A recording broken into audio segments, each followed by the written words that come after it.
So, paano ba ang paggawa ng disbursement account sa SSS? So, you can use your bank or e-wallet account. So, mag-login lang tayo dito sa website ng SSS. Minsan mabagal yung website nila.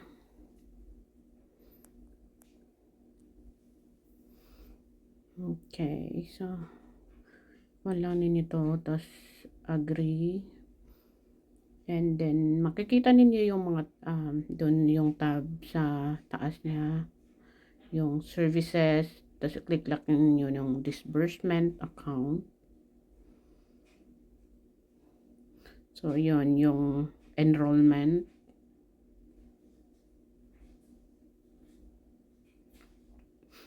click lang ninyo yan, and then i-fill up lang ninyo yung mga requirements. So makikita ninyo lahat dyan yung mga requirement nila, then i-follow lang ninyo yung mga step by step. So sa akin ang gagamitin ko is yung BDO account ko. You can also use your e-wallet like GCash, pero dahil wala akong GCash na tas yun nga, ang palagi kong ginagamit is yung BDO account ko. So sa BDO you can use your passbook, or you can use also your account online. So pwede ninyong i-screenshot yon. So dito ilagay lang ninyo yung bank account number, tapos yung confirmation, and click lang ninyo yung next. Madali lang siyang i-follow. And then dito yung mga requirement like yung proof of account. So dito i-select ninyo kung ito ba ay passbook, ATM, or screenshot ninyo, or meron kayong validated deposit slip. So maraming choices po yan. So yun, ang gagamitin ko dito is yung passbook ko sa BDO. Dapat naka-ready na yung mga ninyo, dapat pinicturean ninyo para mabilis yung pag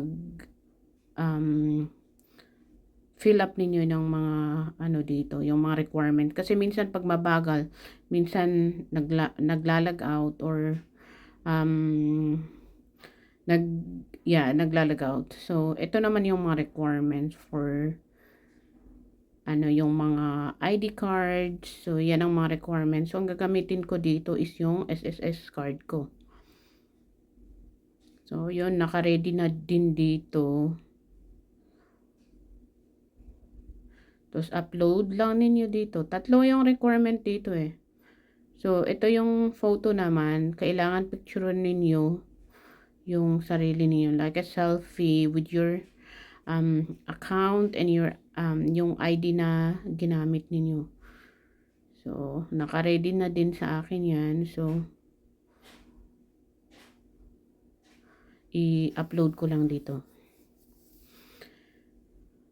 Then after that, i-ano lang ninyo, i-click lang ninyo yung next. As I said, yun, mabagal yung minsan yung sa website. And then meron dito I certify. So i-review ninyo, pwede ninyong i-review. So ma-check ninyo kung tama yung mga in-upload ninyo.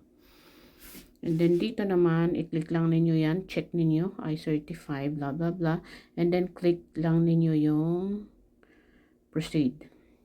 Then after that, makikita ninyo na you have successfully enrolled your bank account. Tapos magsasend sila ng email kung okay ba or hindi yung application ninyo, kung approve ba siya. So mag-i-email sila sa inyo. So makikita din ninyo dito sa notification yung yung detailed ng pag-apply ninyo ng disbursement account. So pwede kayong mag-update sa kanila, pwede kayong tumawag sa kanila. Okay, then close lang ninyo yan. So that's